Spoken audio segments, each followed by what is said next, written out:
सबको जय मसीह की दोस्तों सलाम। इस नए साल में 2024 में हम आ चुके हैं और मैं परमेश्वर का धन्यवाद करता हूँ कि एक और साल परमेश्वर ने हमारे जीवन में दिया। Hallelujah, praise Lord. इस साल हम हमारा जो आत्मिक स्तर है उस आत्मिक जीवन के स्तर को हम बढ़ाने वाले हैं और हमारा आत्मिक जीवन मसीह में बढ़ता जाए, ये परमेश्वर की इच्छा है। आज के मनन के लिए हम निकालेंगे मैथ्यू चैप्टर 7 वर्सेस 7 to 8, मत्ती उसका 7 अध्याय और 7 से 8 वचन। ये वचन हम सबको पता है और ये वचन हम हमारे रेगुलर जीवन में हम यूज़ करते हैं, उसका इस्तेमाल हम करते हैं। यहाँ पर लिखा हुआ है, मांगो तो तुम्हें दिया जाएगा, ढूंढो तो तुम पाओगे, खटखटाओ तो तुम्हारे लिए खोला जाएगा। क्योंकि जो कोई मांगता है उसे मिलता है और जो कोई ढूंढता है वह पाता है और जो खटखटाता है उसके लिए खोला जाएगा। आज का हमारा विषय है खटखटाने वालों के लिए खोला जाएगा।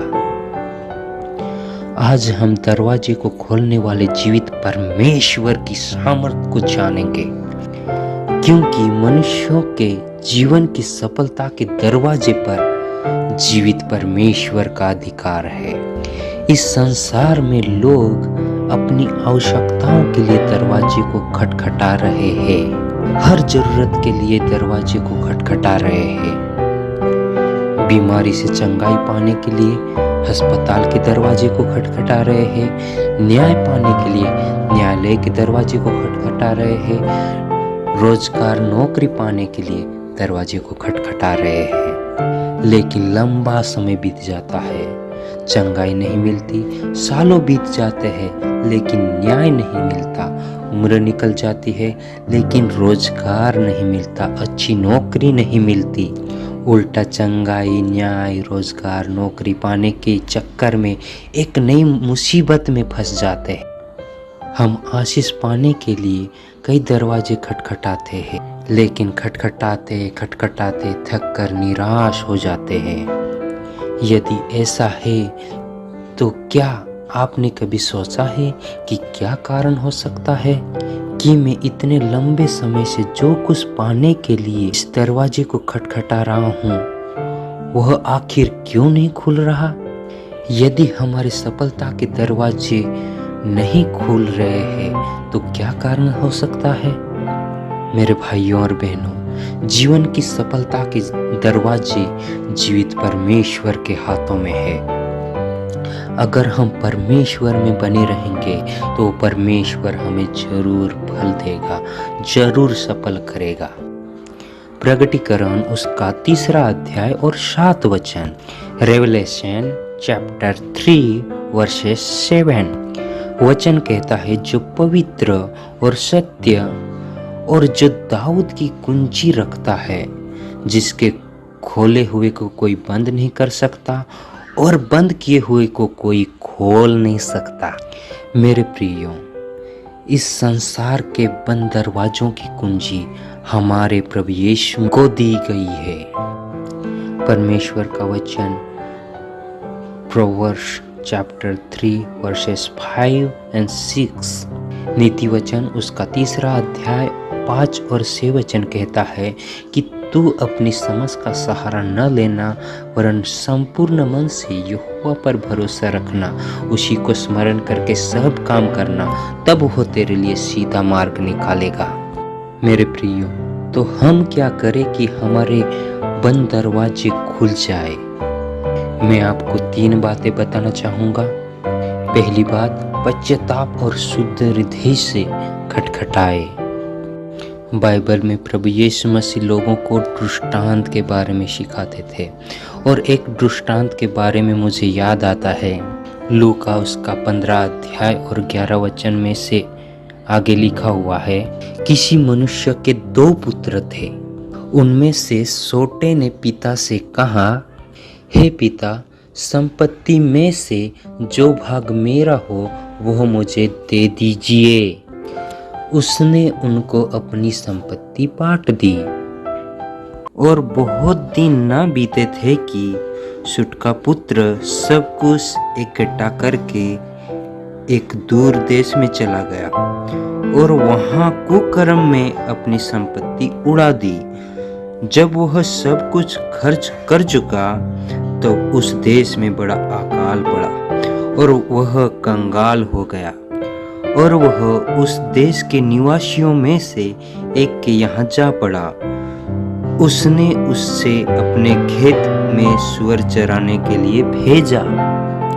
मेरे प्रियो, ये कहानी, ये स्टोरी हम सब जानते हैं। मेरे प्रियो, उस व्यक्ति का जीवन जब हम देखते हैं, उसकी परिस्थिति को हम जब देखते हैं, परमेश्वर का वचन कहता है कि वो चाहता था कि उन फलियों को खाए जो सुअर खाते थे और उस फलियों से अपना पेट भरे, क्योंकि उसे कोई भी कुछ नहीं देता था खाने के लिए। लेकिन उसके जीवन में एक बदलावट आई, उसके जीवन में एक चेंज आया।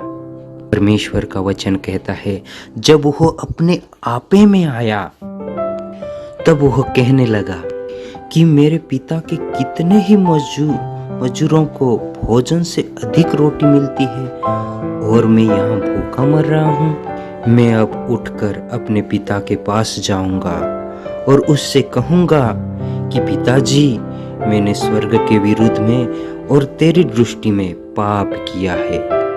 और वो अपने बाप से ये कहने वाला था, अब मैं इस योग्य नहीं रहा कि तेरा पुत्र कहलाऊं, मुझे अपने एक मजदूर की नाई रख ले। तब वह उठकर अपने पिता के पास चला।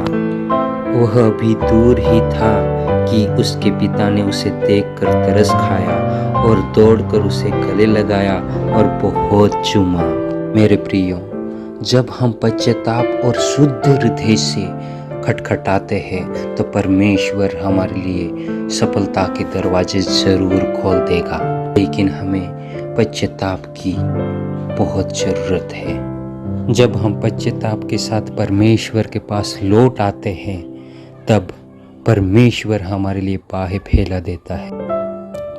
परमेश्वर का वचन कहता है, भजन संहिता 34 और 8 वचन, परख कर देख कि यहोवा कैसा भला है, क्या ही धन्य है वह पुरुष जो उसकी शरण लेता है। हम पश्चाताप के साथ परमेश्वर के पास लौट आते हैं तो वह परमेश्वर हमारे लिए सफलता के दरवाजे खोल देता है, क्योंकि परमेश्वर का वचन कहता है कि उसके पास कुंजी है और वो सब दरवाजों को खोलने के योग्य वो परमेश्वर है। तो मेरे प्रियो, अगर हम हमारे जीवन में अगर पश्चाताप के साथ उस परमेश्वर के चरणों में आए तो वो परमेश्वर हमारे लिए जरूर दरवाजों को खोलेगा। आमीन। दूसरी बात, विश्वासी हृदय से खटखटाना।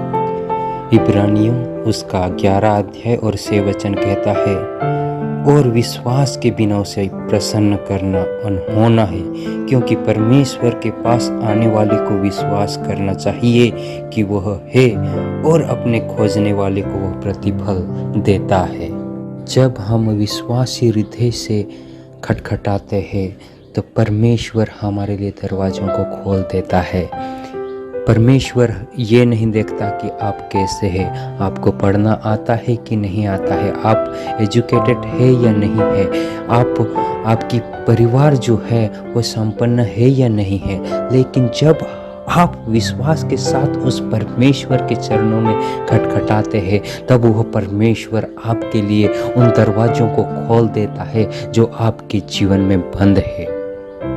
परमेश्वर ने आपको ये जीवन दिया है तो परमेश्वर का एक उद्देश्य है और आपके जीवन के द्वारा वो कुछ न कुछ बड़ा करना चाहता है जो आज तक किसी ने नहीं किया। अपने आप को कभी भी कम मत समझना, क्योंकि परमेश्वर ने आपको ये जीवन दिया है और उसका एक उद्देश्य है कि आपको उसके राज्य के लिए वो बनाए। ईश्वर पर भरोसा आपके जीवन को चेंज कर सकता है मेरे प्रियो। और जब हम परमेश्वर पर भरोसा करते हैं तो वह परमेश्वर हमारे लिए उन दरवाज़ों को खोल देता है जो हमारी ज़िंदगी में बंद है, और हमेशा के लिए वो उस दरवाजे को खोल देगा। हालेलुया, आमीन। तीसरी बात, नम्रता और दीन हृदय से खटखटाना। परमेश्वर का वचन कहता है, दूसरे इतिहास उसका 7 अध्याय और 14 वचन, यदि मेरी प्रजा के लोग जो मेरे कहलाते हैं दीन होकर प्रार्थना करे और मेरे दर्शन के खोजी होकर अपनी बुरी चाल से फिरे, तो मैं स्वर्ग में से सुनकर उनके पाप को क्षमा करूंगा और उनके देश को ज्यों का त्यों कर दूंगा।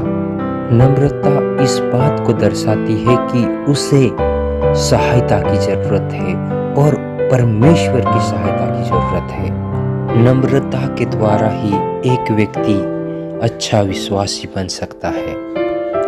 नम्र बनने के लिए हमें अपने पापों का अंगीकार करना बहुत जरूरी है। नम्रता इस बात को दर्शाती है कि एक दूसरे के लिए हमें जीना है और एक दूसरे की बातों का हमें सहन करना है। जीवन में नम्रता होने से क्या होगा? नीति वचन उसका 22 अध्याय और 4 वचन में लिखा है, नम्रता और परमेश्वर का भय मानने का फल धन और महिमा और जीवन है। हम अगर परमेश्वर के चरणों में नम्र और दीन हृदय से खटखटाते हैं तो परमेश्वर हमारे लिए सफलता के दरवाजे जरूर खोल देगा। यीशु मसीह ने कहा, धन्य है वे जो नम्र है, क्योंकि वे पृथ्वी के अधिकारी होंगे। मेरे प्रियो, अगर आप अपने जीवन को नम्र बनाते हैं तो वह परमेश्वर आपको अधिकार देगा, वो आपको सफल जरूर बनाएगा। आमीन।